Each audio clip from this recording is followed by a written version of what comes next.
السلام علیکم ورحمۃ اللہ وبرکاتہ۔ الحمد للہ رب العالمین والصلاة والسلام على اشرف الانبیاء والمرسلین وعلى آلہ واصحابہ اجمعین وعلى من تبعهم بإحسان إلى يوم الدين، اما بعد، فقد روي عن النبي صلی اللہ علیہ وسلم من وجه صحیح أنه قال: لا يلج النار رجل بكى من خشية الله حتى يعود اللبن في الزرع۔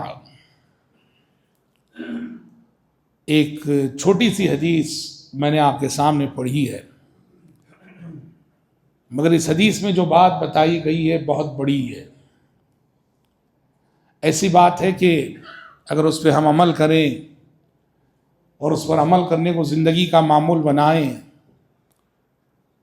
تو آخرت کی منزل، جنت کی منزل ہمارے لیے بہت آسان ہو جائے۔ پیارے نبی فرماتے ہیں اس حدیث میں: لا يلج النار رجل بكى من خشية الله حتى يعود اللبن في الزرع۔ جو شخص اللہ کے خوف سے آنسو بہاتا ہو، جسے اللہ کے خوف سے، اللہ کے ڈر سے رونا آ جائے،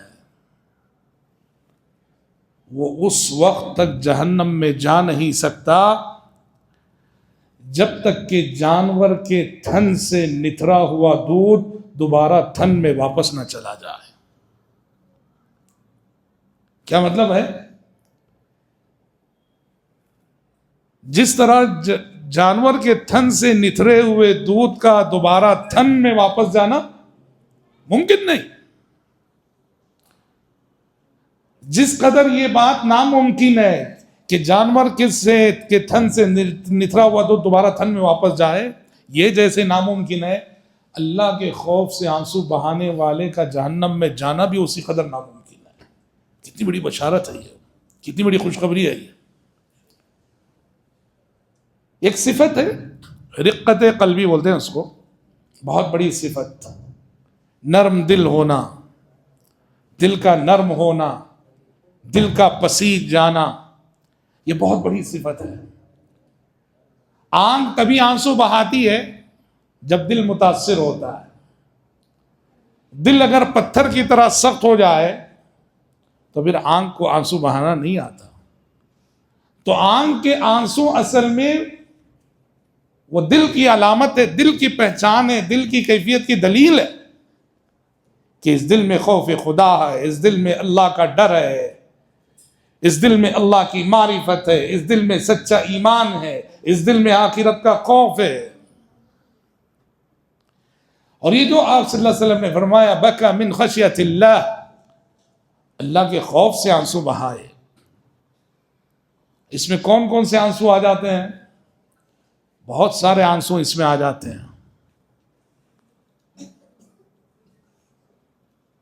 آپ دعا کر رہے ہیں، رب سے مانگ رہے ہیں، دعا کرتے ہوئے جو آنسو آنکھوں سے بہہ جائیں، جنت و جہنم کے تصور سے جو آنسو آنکھوں سے بہہ جائیں، مجلس علم میں ہیں آپ، درس میں ہیں آپ، بیان میں ہیں آپ، خطبے میں ہیں آپ، واعظ و نصیحت کی باتیں سن کے آپ کی آنکھوں سے آنسو بہہ رہے ہیں، قرآن پڑھ رہے ہیں آپ، قرآن کا اثر دل پہ لے رہے ہیں آپ، اور آپ کی آنکھوں سے آنسو بہہ جا رہے ہیں۔ یہ سب آنسو اس زمرے میں آئیں گے۔ اللہ اکبر۔ تو بہت بڑی فضیلت ہے، اللہ کے خوف سے میری اور آپ کی آنکھوں سے، کسی بھی صاحب ایمان کی آنکھوں سے بہنے والا ایک ایک آنسو وہ ایک قیمتی موتی ہے، وہ موتیاں ہیں۔ وہ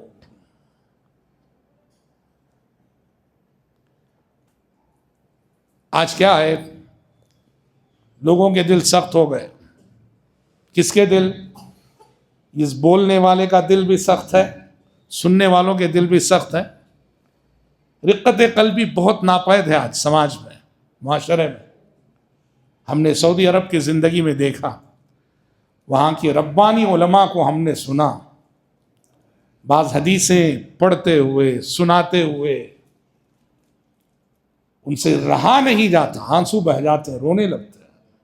ہم بار بار سنتے ہیں جہنم کی آگ سب سے پہلے کس سے بھڑکائی جائے گی؟ ایک ریاکار عالم، ریاکار مالدار، ریاکار بہادر۔ یہ حدیث ہم نے عرب کے علماء کو، بڑے بڑے علماء کو، جب بھی وہ یہ حدیث پڑھیں گے آنسو بہائے بغیر وہ نہیں گزرتے اس حدیث پر سے، کیونکہ بہت بڑا خطرہ ہے۔ ریاکار عالم اگر وہ نام کمانے کے لیے تقریریں کر رہا ہے، نام کمانے کے لیے نمازیں پڑھا رہا ہے، ریاکار مالدار نام کمانے کے لیے خرچ کر رہا ہے، ریاکار بہادر نام کے لیے بہادری دکھا رہا ہے، تو یہاں نیکیاں سب گناہوں میں بدل جاتی ہیں۔ کتنا بڑا خسارہ، کتنا بڑا گھاٹا ہے۔ علماء سہم جاتے ہیں، ڈر جاتے ہیں، ان کے دل کانپ اٹھتے ہیں، ان کی آنکھوں سے آنسو بہہ پڑتے ہیں۔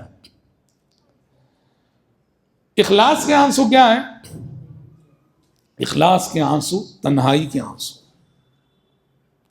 ایک ہوتا ہے، دیکھو ہم ممبر سے تقریر کر رہے ہیں، خطبہ دے رہے ہیں یا نماز پڑھا رہے ہیں، آنسو بہہ رہے ہیں، اس میں ہو سکتا ہے ریاکاری کا شائبہ آ سکتا ہے، پبلک کے سامنے میں رو رہا ہوں، یا ریاکاری شیطان لا سکتا ہے، ڈال سکتا ہے۔ لیکن سچے آنسو، اخلاص کے آنسو کیا ہے بولو؟ اپنے بند گھر میں، بند کمرے میں، جہاں رب کے سوا کوئی ہمیں دیکھنے والا نہیں، بند کمرے میں جہاں رب کے سوا ہمیں کوئی سننے والا نہیں، وہاں آپ نماز پڑھتے ہوئے آنسو بہائیں، وہاں آپ رب سے مانگتے ہوئے آنسو بہائیں۔ اپنے بند کمرے میں تنہائی میں ہیں، آپ لیٹے ہوئے ہیں بستر پر، آخرت کا سوچ کر، جنت جہنم کا سوچ کر آنسو بہا رہے ہیں آپ۔ یہ بہت قیمتی آنسو ہے، بہت قیمتی آنسو۔ کیسے قیمتی آنسو؟ وَرَجُلٌ ذَكَرَ اللَّهَ خَالِيًا فَفَاضَتْ عَيْنَاهُ، 7 خوش نصیب جو عرش الہی کا سایہ پائیں گے، اس میں سے ایک وہ بندہ بھی جو تنہائی میں اللہ کو یاد کرے۔ تنہائی میں کیوں؟ وہاں دور دور تک ریاکاری دکھاوے کا شائبہ نہیں آتا، اس لیے جو تنہائی میں اللہ کو یاد کرے، ففاضت عیناہ، اور اس کی آنکھیں بہہ پڑے، اللہ کے عرش کا خصوصی سایہ پائے۔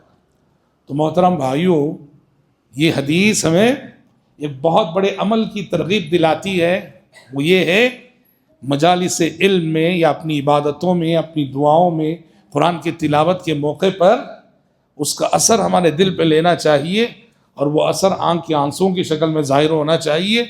جو بندہ، جو بندی اللہ کے خوف سے جسے رونا آ گیا نا، وہ اس کے حق میں اللہ نار جہنم کو حرام کر دیتا ہے، نار جہنم کو حرام کر دیتا ہے۔ کتنی بڑی بشارت ہے اور کتنی بڑی خوشخبری ہے۔ رب العزت سے دعا ہے کہ اللہ تعالیٰ مجھ کہنے والے کو اور آپ سبھی سننے والوں کو یہ عظیم صفت اپنے اندر پیدا کرنے کی توفیق عطا فرمائے۔ اللہم آمین، وصلی اللہ وسلم علی خیر خلقہ محمد وآلہ وصحبہ اجمعین۔